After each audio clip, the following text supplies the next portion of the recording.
te ve bien el background.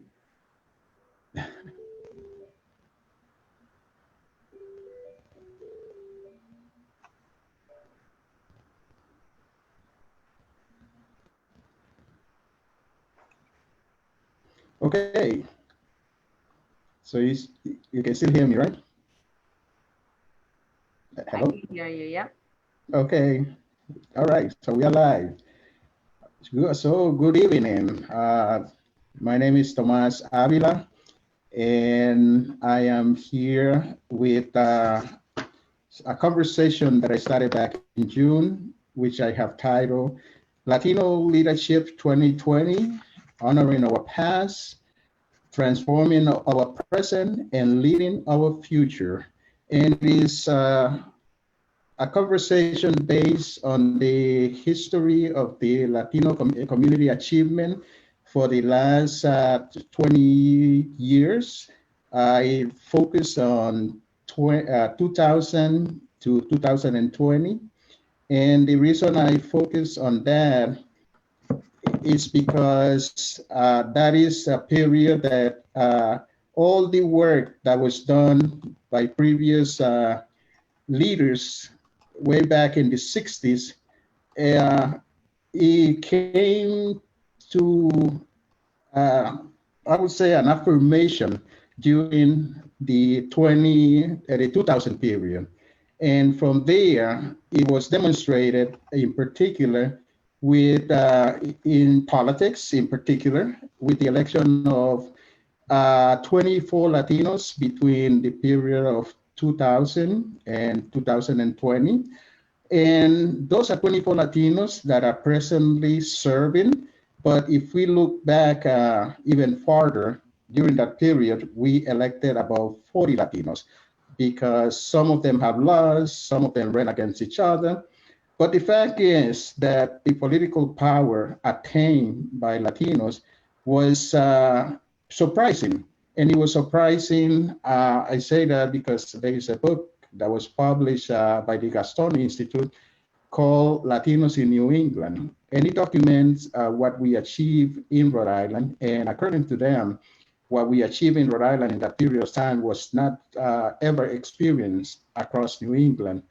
So that is the premises of these conversations. But as we know, politics is just one part of society and humanity. Within politics itself, there has been other advancements. And one of those advancements and changes, needless to say, has been in the banking industry. And as we know, banking is very important, very key for everything in life. And tonight, I decided to have a conversation around the changes in banking. And the premises of that conversation is because I remember back in the 90s when banking was really local. And what I mean when banking was really local was most of the banks here, I'm talking about big commercial banks, had either headquarters here or main branches here.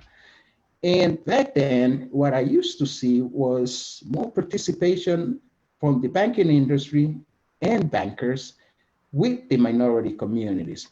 I remember, for instance, Fleetbank. You know, I used to go to Fleetbank because there was a group of Latinos. It was across the banking industry, but I think the biggest part was at Fleetbank, and they used to do an annual event for Hispanic Heritage Month, and it was done at the headquarters. And they will invite the community to the headquarters, and they will give tours, and they will, give and present. Life was great. And then all of a sudden, all of that disappeared. Now, most of the banks don't have headquarters here. They don't even have main branches here. What we have, which is good, local community banks who pretty much have picked up the pieces and done the best that they can. And Doris, my special guest today, is somebody who lived that experience, who was part of that banking experience. And we've been friends for a long time, so I've been able to see Doris transition within the banking industry and to the position that she holds now. And that's why I decided to invite her to this conversation around banking. So welcome, Doris. Thank you, Thomas, my dear friend, as I call you always. Um, it's a great honor to be here with you and to be among all the great people that you had in your show since COVID-19 and touching upon different topics that affects us, the Latino community in the state of Rhode Island. Beautiful landscape that you have behind you. That is our, capital. For those that do not know, they are connected right now. Is Providence, the capital of the state of Rhode Island. And I thank you. I wanted to thank you for inviting me today to have this great conversation about what it used to be our banking days. And as you mentioned, my background, that tall building, what is it, to my left, is the bank, is the building where we used to be invited by, Yeah. that's the headquarters of Fleetbank.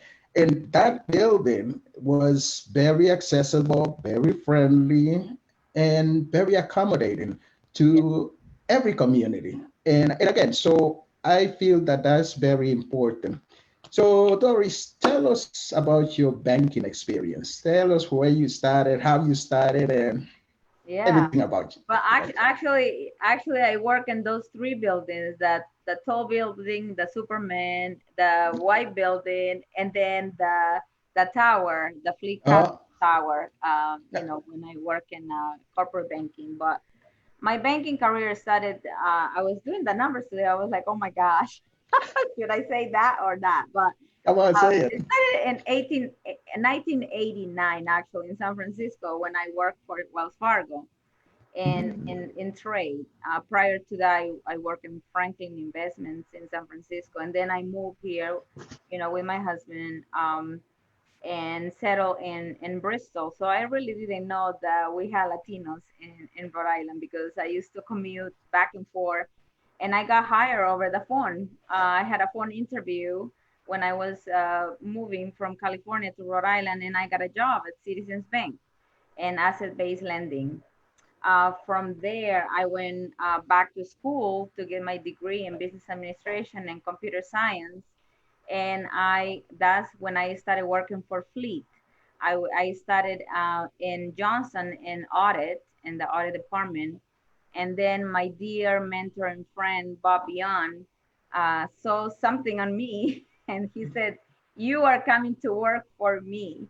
And he grabbed me to the 19th floor of the Fleet Capitol building and the executive team to work for risk management. So I had to oversee, and we used to grade portfolios, for Fleet Capital, leasing, middle market, the consumer portfolio. So that was a great experience that I had for close to 7.5 years until Fleet was acquired by Bank of America. Remember that? Um, Yes, so indeed. so that was, kind of like when everything changed. To me, banking before it was like a family. Yes. With Dean Holt was the CEO. Neil Steinberg then became the president, so he was my old boss, and so many people. That and that's when after that, I took 2 years off and I moved into the political arena. I was a community director for Question One campaign. Remember Question One with the Yeah. Harris Casino, the tribe, Yes. Narragansett tribe, and then I was also a community director for the Matt Brown Mm. campaign. And then I went back to banking, working for the consumer portfolio because Brian Azar used to work also at Fleets, and then he recruited me to work, more in the consumer. So that's when I learned about all the products, for the small businesses, all the loans, the lines of credit, the merchant services, payroll services. So we used to cross sell like crazy. But so that was a great experience, and that's when how I started to meeting a lot of the business owners in the state. But but I know you have another question, but I'm gonna No, tell you, that's okay. Go ahead. what we used to do, as you mentioned on the banking days of Fleet, because I was the president of the Latino resource group. So it was this was funding from CRA, so there was a community reinvestment. Mm, So okay. they wanted to do outreach and to promote the bank and all the products, and so that's how we, through the Latino resource group and other resource groups, we we will celebrate the Latino Hispanic month, the Heritage Month, and we invited all these different artists to display their art, like like Nilton Cardenas, like Alfonso Acevedo, Gladys Baker, and that's how I met so many people, and that was great because, and also we were in charge to provide grants to the Yeah. different small nonprofit organizations. So that's how I met Alberto Aponte Cardona. He used to work in Pawtucket, in this nonprofit organization, Progreso Latino, Chispa, because we used to give them grants to help and to assist their programs. And thank you for that description. You mentioned CRA, and you mentioned CRA today to a normal individual, and they'll be like, "What's that? What does Yeah, that has to do with banking?" But it right. was a key initiative, and thank you for sharing because I actually knew about what you did, but I wasn't aware that it was part of this whole CRA initiative. And Yeah, you mentioned Neil Steinberg, and interestingly enough, about 4 years ago, I had an appointment with him uh, at the foundation, and and at the end, you know how it is. You start into conversations. He says to me, he said, Thomas, one of the changes that I've seen with the Latino business owners is that I don't see them in downtown anymore. And I said, my response to him, I said, you know why, Neil? He says, no. Why do you think? I say, because I remember when you were president, but I also remember when Doris Blanchard was at Fleet. The reason you used to see it is because they used to be invited to the downtown headquarters. Now they're not, you know. But thank you for bringing that up because yeah. that definitely that makes a huge difference.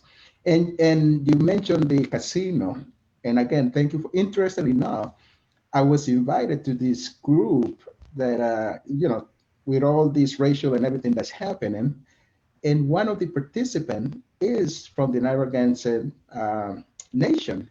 And interestingly enough, as we were doing in production, she said to me, "I know you from somewhere." And I said, "Well, I was involved in the whole initiative about the casino." And she's like, "Oh," but and I told her, I said, a friend of mine actually led that whole initiative. So you Oh have an extensive experience, my friend. yeah.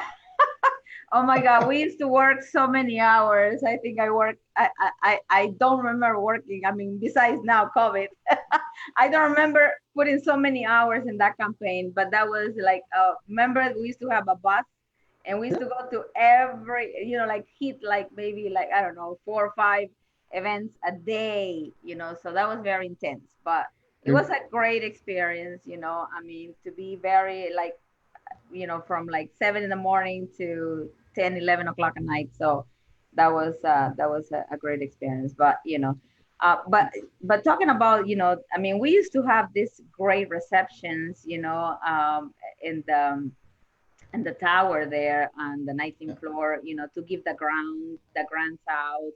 And it was just like a sense of community. We Yes.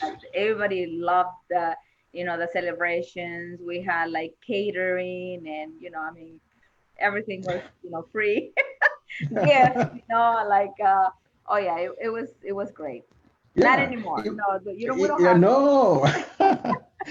But That one all thing though changed. that is coming back that I had to mention is, I have my great friends that now I guess banking realize that you need to have, those positions in places, especially in the Okay. Latino communities. I mean, we have Carmen Diaz Jusino in Yeah. Newport Bank. Mhm. We have Sandra Cano in Navigant Credit Union doing a great job. And we have Claudia Cardoso in Harbor One, and many others, Jason And Hernandez, Paola Fernandez. Paola Hernandez, Fernandez. So yeah, I mean, you need that. If you see that you need to meet the needs Yes. of the business and the people, so you have to match that, and that is very important. And again, thank you for mentioning that because I had observed that, but I hadn't really tied it to their realization that what you did and what you experienced and what banking used to do actually work. Because again, because then it does the institution does not become this place. It doesn't become that place that only I only see when I need, and I only deal with it when it denies me a loan or it denies me a credit card. Right. But instead, it's a friendly, and like Sandra has done a great job at Navigant, where people feel like, hey, this is part of my home, this is part of my neighborhood. But I'm glad to hear also that that's why all these individuals are being hired and being brought, to Yeah. a great service that is actually needed. Yeah, and that has changed actually because I remember when I was at Fleet, I think it was the beginning of the ATMs. Remember? Uh, Yes. so I mean, I was You not in the aging branch. I yourself, was my I was friend. working in corporate banking, but I remember in Sandra Masso was the manager in downtown, and so they were people were discouraged to go and talk to the bankers because they had to go outside and use the ATM, you know. So actually, I think they got penalized or something, got a fee or something because Yep. they will go to the tellers. So Mhm. they were, encouraged to go and use the ATMs because the ATMs were, a big thing and new thing. So, but after when I went back to banking and working for Santander, then now Sovereign Bank, All right. or the other way around. Now it's Santander. So now then they want us to sell and to interact with the clients to do the Okay. cross selling because what happened was by letting the business owners use only the ATMs, you were missing that opportunity to sell products, and cross sell products like, if you need a line of credit or if you need a merchant services or you need payroll services or an investment or a home equity line of credit, whatever that may be, you were missing that opportunity. So then, now you were inviting, the clients to come into the branch and sit down with you. So that was kind of like, a change in the banking as well. And it's interesting because again, all of those changes happen so quickly, and so here we are. Let's just talk about the last 20 years, the amazing changes that took place. But at the same time, in my opinion, what it did, it was that it created a void for in particular, the minority community in the sense of relationship banking, where you will actually visit a banker, you will exchange, your needs with a banker. A banker will visit you. And so it was, instead of having to start from ground zero with an application, it was a process of what, like you mentioned earlier, your banking needs and how we can fulfill them. But at the same time, how can we advise you as you are growing this business? And all of that disappeared. All of that, went away. But again, I'm glad that it's being brought back. But I want to talk about the Hispanic Heritage Month celebration because again, we only what a few weeks away from it this year. But I I want to talk about it because again, to me, I remember everything, But that one I remember because it was a whole month of celebration. It was a whole month of activities. And again, it wasn't just activities in the community, but it was activities within the bank. And it was that giving the comfort of come and join us. And at the same time, it also felt like the bank really cared, but at the same time, that the bank understood that the customers were part of their success. And I know you had involvement with that. So share your experience with the Hispanic Heritage Month planning and activities. Yeah, so we had I guess I can't remember exactly, but we were like a large number of Yeah. Latino resource group, and I was in charge maybe like for 4 years, but that's when I met my dear friend Eduardo Marines. That's how he met his wife there. Tell you the story. Oh, Yeah, he was working at Fleet, oh so yeah, he that's started right. working. Yeah, and Yahaira Plasencia, Sandra Maso, but we used to get a lot of support, and that was a whole month celebration. And we will do different activities. We had, the community service as well, so we had a team doing community service. We used to partner with United Way, or go to different organizations to provide our, services. Also, we will have, the big celebration, like a whole 3 days, I think it was, of showing and displaying art. We had dances, like Sylvia Bernal, Betty Bernal, Miguel Bernal. They will come and and they will perform. They had a group of dancers from Peru.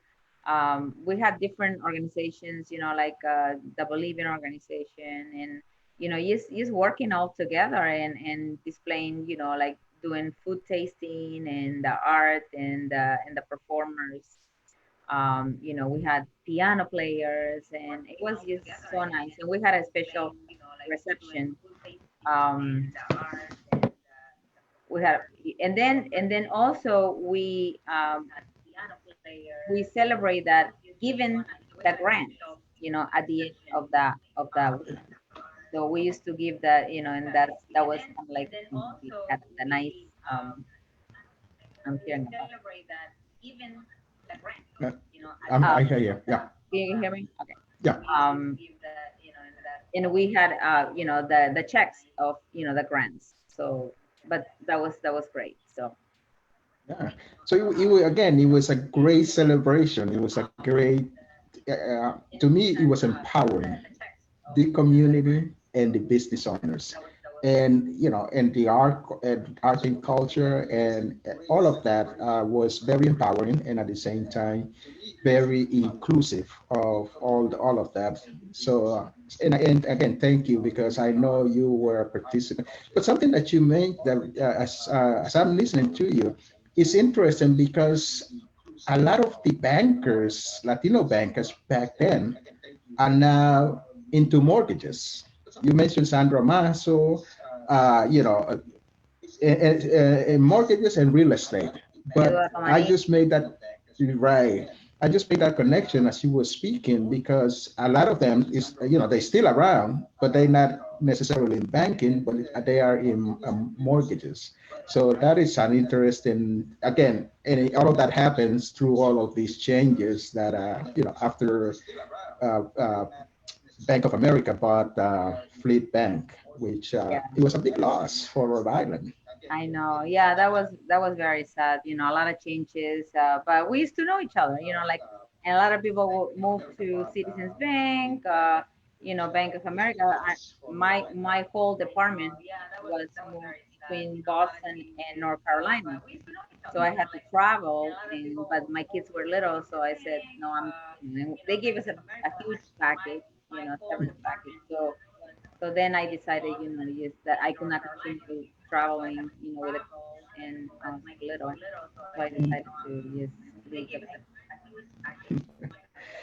So that is your banking experience, and which is again is great, and is a banking experience that made a huge difference and made a huge impact. And then as But life goes, the banking showed me so much that I still apply, my knowledge, my experience to the present, to and the that's where job I'm that I going. do, because like you know, and not too many people know that I learned how to code, so programming, Yeah, COBOL, right. and that was very helpful because I know how to debug, I know how to put together a report, I know how to create a report, so that comes very helpful when you need to work in different projects. And then the banking, now just talking with business owners and entrepreneurs, and when they wanted to open their business and they put together the business plan, I know key questions to ask them because I know that what the bankers are going to be looking for. Exactly. And as you mentioned, coding, and one of the abilities that I find that coding provides individuals is the ability to visualize concepts, ideas, and anything, and very much bring it to reality. But at the same time, like as you mentioned, those skill sets play a huge part in your involvement and the everything else that has taken place there in the in whatever process that you get involved. So definitely that makes a big difference, and and again, and you apply that Yeah, to your present, and that's what I was transitioning, that where you at now. And where you are now, needless to say, you make a lot of difference because of the that experience in banking, and as you mentioned, it gives you the ability to understand the business owners' needs and the situations that they confront because you dealt with them in the banking industry. And that's where the transition that I wanted to do was for you to start talking about your present position and what you're dealing with. yeah. So and me. I mean, I love to empower entrepreneurs, and I love to educate them because I think that is very important. Um, so what I do now is, after I took some time out of banking, and I also used to teach business planning classes as a consultant. Then I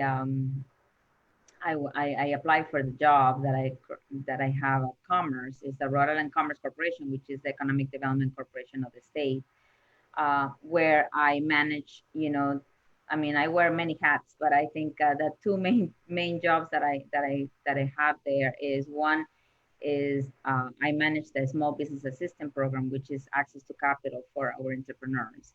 That was an allocation through the legislation to Commerce.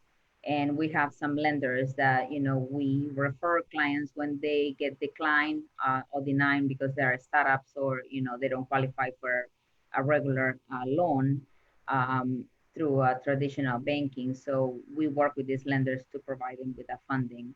And the other program that I manage is called Supply RI, which is a new initiative. It started in January 2018, and we have suppliers that we connect them with our larger buyers of the state. We have close to 16 buyers. We're onboarding one more, currently, but we have 16 buyers in the state, and they buy anything and everything, not just products, but services. So we connect these suppliers. We have close to 1,800 suppliers. And now we are working with a COVID supplier. So that list is growing every week, and where we, connect the suppliers with the vendor, with buyers and other suppliers as well. So again, that extensive experience of banking and and coding definitely is it's very beneficial, and it gives you that ability to empathize with the clients. And, and I've seen you in action. I've seen, I have been blessed with the opportunity to say, Doris, can you help X? And I say that not just because we are friends or not because of this conversation, but it's because I have lived it, where, what I like dealing with you is the fact that number one, I can make that call, but once I make that call and I transfer that whatever emergency is, you stay on top of it and you are committed to it, but then at the same time you report back. Okay, so I don't have. It's not like many cases where you refer someone and then it's like, I wonder what happened. And I give you that credit because again, that makes a huge difference. That makes a huge difference for the individual who has the emergency. That makes the big difference for an individual like myself, who I feel that, not only do I feel, but I know that I am referring someone to someone who really cares and someone who really is going to take care of that individual. So I want to publicly thank you for that, for having that accessibility, but at the same time, the experience of seeing it. So you mentioned access to capital, which is a big conversation even before this experience, because it's been a big issue in the minority community.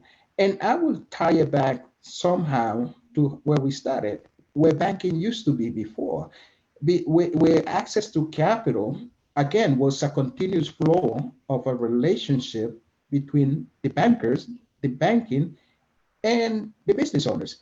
But then that got split. So now access to capital is a total independent, activity that comes between the business owner and, fortunately in this case, Commerce RI, who does a great service.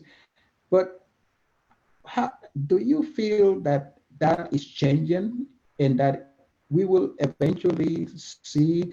And I'm talking from the access to capital, not the customers themselves, because we know that's another issue. But what changes do you foresee in that initiative of capital to access to capital? Well, I think for the small business, for the startups, and that was the intention of this, funding, that I hope that it gets, renewed. Because we have 7 lenders, and really, we have closed. I did the report last week, and we have 138 loans. 52% of those closed loans are women owned and minority owned, because we track that. And we track also the number of jobs that I have retained, the number of jobs that have been created. I'll be happy to send you those numbers, but we have to report back to the legislation on how we're using those funds, how many businesses have benefit from that. I mean, I can mention a few and them, like we have restaurants, we have family cake. That's one of, a case that had touched upon different departments of commerce, and see how, just to see, just one example, if we have to say Juan, Lantigua, working in his business, growing his business, creating jobs, utilizing that funding, to expand and to grow. That is just a great satisfaction, if not one of the best satisfactions that I have. Thanks to you, Thomas, because you actually referred that client to me, to help him, but it takes two. It's not just like, what the state or what, the bank can give me. Is about what can I do so you can help me, right? Yes. So it takes two. It's not an entitlement. Business entrepreneurs, and I tell clients, like, so if you are opening your business, you have your business plan. You have to put your business plan together, because you need to learn about different parts of what it means to be an entrepreneur. So that education is a key component, and then capacity building, and then you're gonna ask for the access to capital. So if you believe in your business, how much of your own funding are you investing on that? Because you really believe in that concept. So what is your contribution to that? You know, so there are different factors, and I think as a startup, it is hard, and not just in Rhode Island, in every state as you start your business, right? So, but thank God that we have different entities, different organizations in the state, like Social Enterprise Greenhouse is a great. They have great incubators. You know, we work very closely with them. Now we have,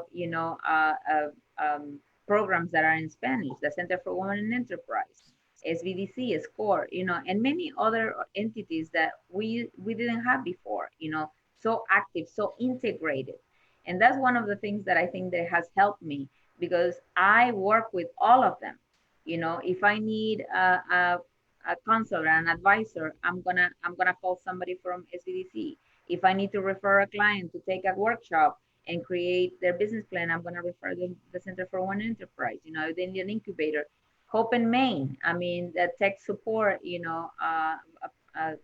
Providence Hall, all those institutions, it depends what your business is, you have a resource that you can seek and you can learn and educate yourself. So everything and sometimes there are grants, people, I just got a call that we're going to put together some info session about people that are thinking to expand their business overseas, that they may not know that there is a grant that is called the STEP grant. They can apply. They will help you to, if you wanted to promote your services, translate your website, attend virtual workshops now, or shows. So those are funds that are available to you. So all you have to do is just really contact Commerce or contact me. And then I just help this entrepreneur that he wants to put import coffee from Colombia. So we're gonna start working together, and helping him and guiding him. But that's what it takes, to make that connection. And then and you know me, I'll try to connect the entrepreneur. If I cannot find it, then I'll try to look for that answer as well. So since you mentioned all of that and that great service, so if somebody wants to contact you, where will they call you? Well, I'm not gonna give my cell phone number, but they can call. No, seriously, they can call the Yeah. hotline 401-521-HELP or 401-521-4357, and they can just leave a message if they wanted to do it in Spanish. They can ask for Doris Blanchard, or in English, and you can just say I wanted to speak with Doris Blanchard, and they will Yeah. connect you with me. And thank you, because that's the number that I was looking for you to give. And again, it's because I've given out that number many a times, and people do actually respond, and people do actually get service. You mentioned the family cake, and as I was listening, and I'm quite sure our good friend Juan won't mind that we have a conversation about the success that the family cake has been, but at the same time is that it could have been a disaster. And I say that because as you mentioned, I referred one, and it was, needless to say, we won't get into the details of the experience, but it was a dire situation that could be, like I say, it could have been the destruction of the business, the evolution of the building, the business, or the growth of the business. And fortunately, the latter has been the part of it. And I remember, again, I picked up the phone and I said, Doris, I have this situation with the family cake. I need your help. And I remember, at that time, Juan gave me three possibilities, or three mandates. The first one was that the business was not closed. The second, that he was allowed to continue production. And the third one was that he was willing to follow whatever it needed to be done in order to comply with what he needed to comply. And I said, and that's what I said, shared to you. I said, this is what the situation, and this is what he's looking. And I am happy to report that all of that was fulfilled. But I just want you to give a brief account of that experience. Well, that was an experience because it was so interested that we touch upon so many agencies in the state, right? So we had the Department of Health, right? We had the Department of Regulations, we had the Secretary of State, we had the bank, uh, my lenders, Cope and Maine, and many other organizations, the fire marshal. And when I went to that location, I was like, okay, I don't want to see anything. I don't want to hear anything. I don't want so what can we do? And Yeah. but there's one thing that really made a difference. It was his willingness to work Yes. and to Yes. do what we told him to do. Yeah. Because if he were to say, I don't know, I can't do it, I don't have the time, give up, then he would be closed long time ago. But Right. he was persevering. He wanted to learn. He wanted to follow. He wanted to do the right thing, and he wanted to be in compliance. And that was what everybody saw. All the agencies saw. I mean, even the inspector of the Department of Health saw that in him, and we believe in him, and we Yes. gave him the opportunity, to continue with his production. Even though he had to go all the way to Warren almost every day to do the production that he needed. He did it for close to a year, and then he moved into his new location, and now he's wholesaling, and the rest And is of history. So and as I've told them many times, the future Betty Crocker and all of those great industrial manufacturers that started way back in the early years. And I'm glad, that you mentioned, because again, like you say, it takes more than one. And on his behalf, it was his willingness to do what he needed to do, and not only the willingness, but he actually did. He actually complied. I remember when you gave him the list of this is what it needs to be done, and then he kept saying to me, Tomas, I am going to fulfill everything, and he did. And again, I wanted to yeah, talk about it because it's a great success story from all angles, from the need of the emergency, from the service of Commerce Right, and you, Doris, and Juan on his part. And so now, again, we have a great business, a great story, and a family that's thriving, and it's going to thrive even bigger. And again, thank you for your reception and participation in that great story. yeah, no, and thanks to you too, because and I think that is important. I think you know one thing that entrepreneurs, and if it's nothing else that Doris and Tomas are talking, and blah blah blah, one thing that I want them to understand is that things can be done. Entrepreneurs, they have great ideas, but if you don't have a plan and you don't have a support professional behind you, you know really, your business is not going to be successful. You need a support system. You need a good CPA or a bookkeeper, a good accountant. You need to learn how to understand your financial statements, right?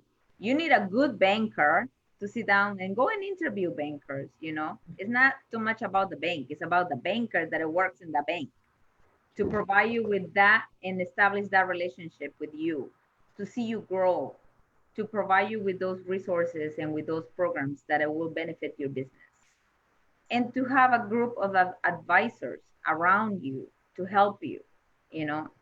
And I think that is key. Education and networking. I mean, you know so much about networking, but establishing relationships, that is a key component It's besides right. the access to capital, because I mean, yeah, I can give you $50,000, but if you don't know how to manage that $50,000, then you're gonna And come back the year later and you're gonna say, Doris, I need another $50,000, right? no, no, no, no. I'll say they come back and say, now I need 100,000 because I Yeah, messed up the first because 50.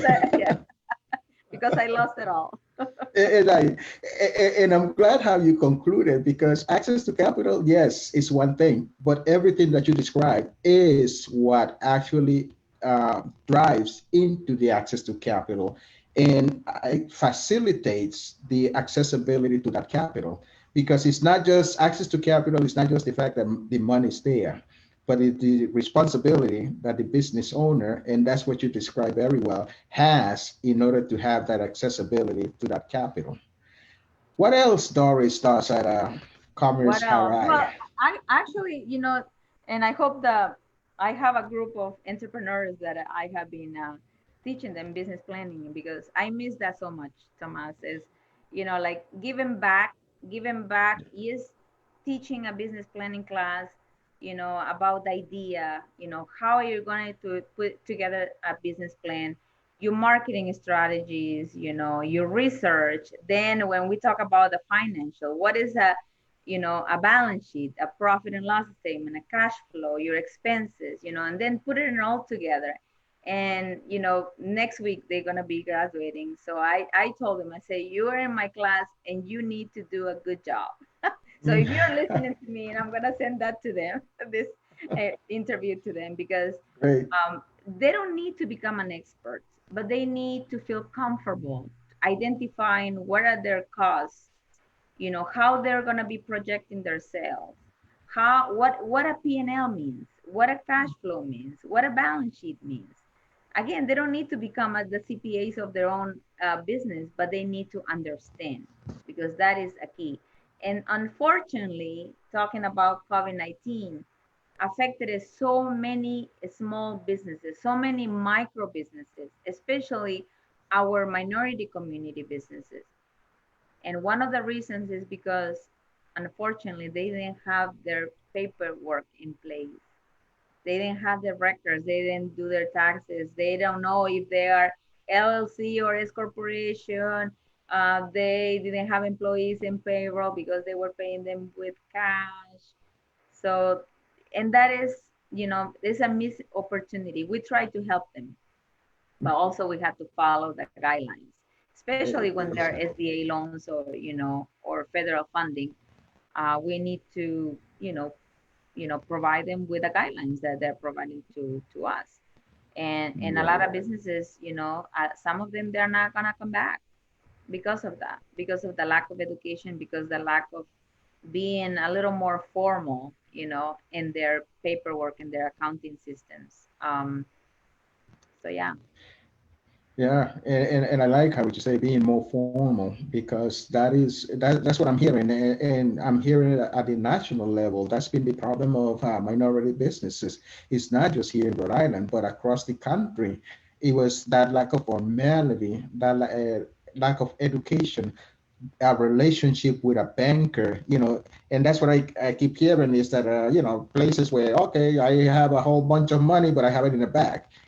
But they don't have a relationship Yeah, with a it's like when bank. you buy a house, right? Unless you're gonna have everything, you're gonna buy a house for cash, that's fine. But if you wanna to finance, you're gonna be qualified based on your tax returns, right? Or what your records show. So, but that's exactly the same when you do your tax returns for your businesses. If you are showing that you have a loss for the last 3 years, well, how can you get a loan if you don't have the capacity to pay a loan, if you are showing a loss instead of a profit in your business? So, for bankers, that's the first thing that they're gonna see. How is your profit and loss statement? What is your balance sheet? And unfortunately, if you don't do it the right way, then Yeah, you are not right. going to have the access to, or a line of credit. The line of credit, if you don't show the revenues that especially when you have a cash business, it's difficult to show everything.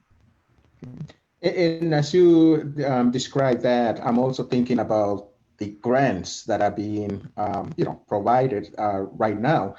But what I want you to talk about it, because those grants, because typically when people hear grant, it's like, oh, that's easy money. But these grants are not easy money, because many of the requirements that you just described still apply. for people to be able to access to those grants. And and there's many. There's the ones the state is doing, different institutions are doing, but again, there's still strict requirements that you have to fulfill. A lot of what you just described. So can you talk about the grants?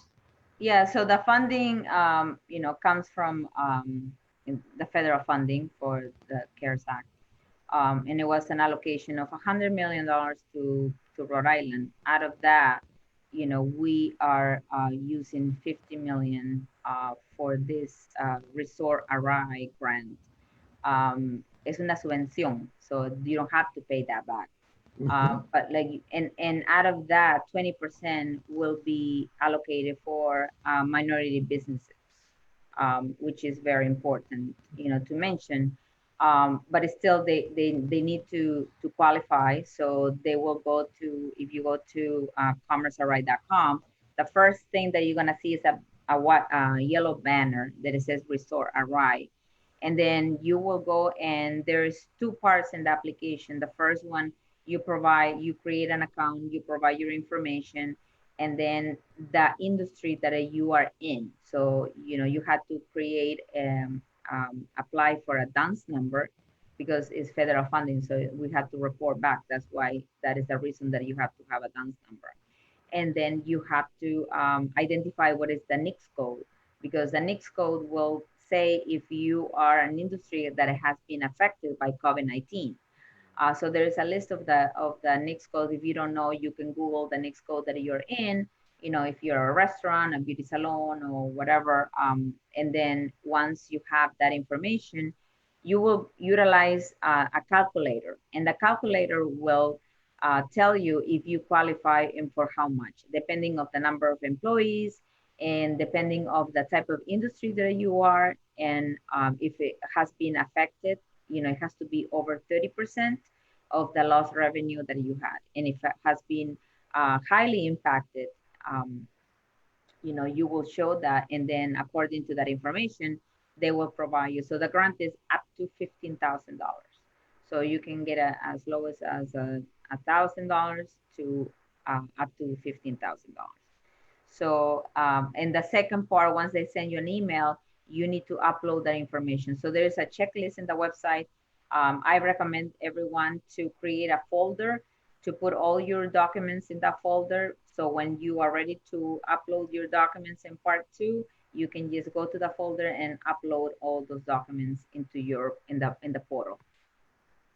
And you mentioned all of those instructions, and you mentioned email. And what I would like you to clarify for individuals, that a lot of this is done online. So you are required to actually either have a phone that can access, you can access, or a computer or a laptop. Because I also have heard that that's one of the problems that we have confronted in the minority community, is people not being technically savvy. So can you talk a bit about that? Sure. So if you need any assistance, we have some partners and vendors that are doing the providing the technical assistance to these small businesses. We have a SCORE to assist small business. We have the Rhode Island Hispanic Chamber of Commerce. We have the Center for Women and Enterprise, and many other organizations, the Chamber of Commerce, the Newport Chamber of Commerce, the Rhode Island Hospitality Association, if you're in the restaurant business. So in the website also, we are listing their contact information and their links to their website, so you can make an appointment and schedule a Zoom meeting with them. Or there's some meetings in person also with, I believe with the Hispanic Chamber of Commerce, they're having some in-person meetings as well. So they have to just call them and schedule a meeting. And then they have some staff that is dedicated to walk you through the entire process. And I just want to add also the Rhode Island Black Business Association, because I see there. And the Asian to the, Chanavi Yes. also is assisting. Riva is also assisting, absolutely. But if you don't know, you can always call Doris, and she will respond and guide you to the right place at the Yeah. right time. Well, I'm working behind the scenes. I'm not doing too much of the intake, but more like we are full of staff of commerce that are working behind the scenes on the review side. That is true, Doris. But you know how it is. The way No, but if work. they have any questions, I'll put them in contact with anyone. And that's where I was going to say that we know you're working on the background, but you know how it is in our community is, oh, whoever represents us and look like us, that's the one who we want to call and we want to get in contact with. And Yeah. not necessarily that's your position, but as I mentioned earlier, the good thing with you is that you will refer him to the right place and the right department to be so they can be taken care of, whatever the need Yeah, and is. actually, I helped a couple of business owners today. So I put them in contact, and I CC that person, so they're in good hands. Good. Doris, as I always say, time goes by fast when you're having fun. Wow. I'm enjoying these conversations because of the amount of information that can be shared within 1 hour. But I'm always respectful also of individuals like yourself who, allow me this privilege to have this conversation. So I don't want to abuse your time. So what advice and in your closing remarks would you have for the business owners and everybody out there? Well, since I think it was March 13, right? So it has been a nonstop. So, um, and we hear you and we empathize with your situation. Trust me, I am there every day talking with my colleagues at Commerce. And so if you have any questions, if you need any help, even, like with DLT, I connect people with the Department of Labor and Training, Department of Health. But you need a certification. You need to we didn't talk about the certification as a woman business enterprise and minority business enterprise, which is important, to have. And also supply RI, we put together a COVID-19 list. So if you think that you are selling, you're providing services like translation services, or you're in the cleaning business, contact me. We can onboard you in supply RI, and we can provide you with the information that you need to be in the list. So my call to the entrepreneurs is, please, get informed, visit Commerce RI. There's a lot of information. Maybe sometimes there's too much information that is so hard to navigate. But if you have any questions, please reach out to us, reach out to Tomas, reach out to me, reach out to Oscar Mejias, and to all my other colleagues at Commerce in the other institutions to help you. If you are confused, you don't know where to go, you don't know what to do, you have an idea, you want to start a business, you need access to capital, you need connections, reach out to us, and we'll find you, we'll connect you, and we'll provide you with the resource that you need. Great. And you mentioned MBE and WBE certification. That's another program on itself that we're going to do in the future Okay. because it's, and I say that because probably next month I'm going to switch into the whole economic equity of all of this racism and everything that's happening. And those are two particular initiatives that are, as they say, they are the hanging fruits where a lot of difference can be made. So I am going to invite you again to that conversation because definitely is something that you are, needless to say, very experienced with. And again, thank you so much. And I want to, before I end, I want to remind everyone that you can actually, besides seeing the Facebook Live, there is a YouTube channel that is Millennial Latino Institute that you can actually see all these recordings that have taken place. And this one is you're gonna see it within, the next hour. I'm gonna post it on YouTube, and you'll be able to share that link. And starting today, actually, you can actually listen to this interview in Spotify. So I'm going to be posting this also, and that you can share. So, so we're going virtual, these are changes that COVID has forced us to do and learn. But again, Doris, thank you so much for sharing your expertise. Thank you for your friendship. And I almost forgot to say that thanks to Facebook memories, 14 years ago this date, we were together in Newport in an outing. That was in Newport, right? That was Yes, it was a boat ride that we a cruise. attended. Yes, yes, yes, Yes, yes. Oh this my day in God, I know. action. Yeah, I was looking at the pictures. And thank you to Eva that is there connected. So thank you for your friendship as always, and thank you for always being there as well when I need something and when I need an advice as well. So um, that's the beauty of our state, that we are so Yes, close, so connected, and we work together. And I love to work with everyone. So thank you for the invitation again, and be safe. you're welcome. And good night, everyone. Be safe and see you next week. Good night.